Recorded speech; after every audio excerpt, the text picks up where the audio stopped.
Before we begin, let me ask you a question. What would you do if your best friend's mistake forced you into the one place your entire town feared? A place where no one who entered ever came back. Tonight, you'll hear the true reason Petersburg's most feared house should have remained untouched. This is the story of the four boys who vanished. Autumn had just settled over the quiet town of Petersburg, that brief, eerie window of the year when the air turns cold, the wind whispers differently, and the streets seem to stretch just a little longer than they should. On one of those streets stood a house so out of place it felt like the world had grown around it while it stayed frozen in time. The locals didn't speak about it unless they had to. Children avoided walking past it. Adults crossed the street without looking up, and no one, absolutely no one, dared to step inside. Not after the stories, not after the disappearances. It had no residents. No furniture visible through its dark, dust-choked windows. No signs of life whatsoever. Yet, everyone felt watched whenever they got too close. The house looked swollen with secrets, gloomy, grotesque, almost alive. One cool evening, four boys, Aaron, Anderson, Williams, and Johnson, were walking home after playing soccer, still laughing, still out of breath from the day's game.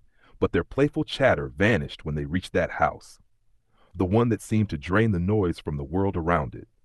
William slowed, eyes fixed on the warped wooden door. "I wonder what lives in there," he said quietly, as if the house could hear him. Anderson shrugged, trying to act fearless. "I heard it's empty, but people say stuff happens inside. You go in and you don't come out." Johnson shivered. "Let's hope nothing ever makes us step foot inside." "Yeah," Aaron muttered. "Let's hope." They walked until they split off to their separate streets, but for Aaron, the thought lingered. That night at dinner, curiosity finally broke through his fear. "Dad, what's inside that old house on Willow Street?" His father froze, fork halfway to his mouth. "That place," he said slowly, "is haunted, and for no reason. Not curiosity, not bravery, not a dare. Should you ever go in. Nobody who entered came back. Do you understand?" Aaron nodded. But something in him knew that warning had come too late. A few evenings later, the boys were walking home again, passing their soccer ball back and forth along the street.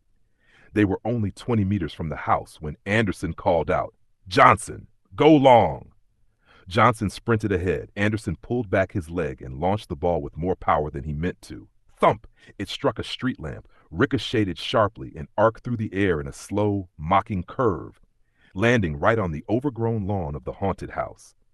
All four boys felt their stomachs drop. Anderson tried to laugh it off. "At least it's on the lawn. We don't have to go in." Aaron backed away instantly. "No, we shouldn't even be near this place." But Williams and Johnson were already halfway convinced. "It didn't go inside," Williams said. "It's just the grass," Johnson added. "We'll grab it and leave."